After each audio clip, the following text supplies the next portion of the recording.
पर स्टेबल बना रहता है। तो जो टेबल है वो जो अपोजिट डायरेक्शन में, इसका जो वेट है 10 kg, वो किस डायरेक्शन में लग रहा है? डाउनवर्ड। और जो टेबल है वो इतना ही 10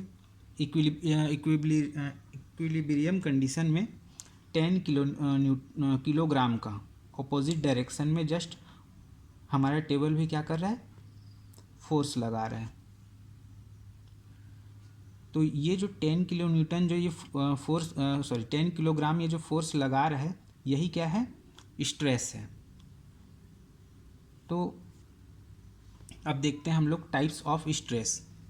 तो टाइप्स ऑफ स्ट्रेस में नॉर्मल दो टाइप्स के स्ट्रेस होते हैं, एक नॉर्मल स्ट्रेस होता है और एक शियर स्ट्रेस होता है। तो जो नॉर्मल स्ट्रेस होता है उसके दो पार्ट होते हैं, एक होता है टेंसाइल और दूसरा होता है कंप्रेसिव। ये जो हमारे टॉपिक में है कंप्रेशन, ये। तो पहले देखते हैं टेंसाइल स्ट्रेस होता क्या है। जब किसी बॉडी पे आउट ऑफ द एरिया, बाहर की ओर, ये क्या है? बॉडी से बाहर की ओर अगर कोई फोर्स पी कार्य करता है तो ये क्या होता है? Tensile stress. और जब किसी बॉडी में इनटू द एरिया, बॉडी में अंदर की ओर कोई बाह्य बल कार्य कर रहा है, वो क्या होता है? Compressive stress. जैसे नॉर्मल हमारा जो बिल्डिंग होता है उसमें जो कॉलम्स होते हैं,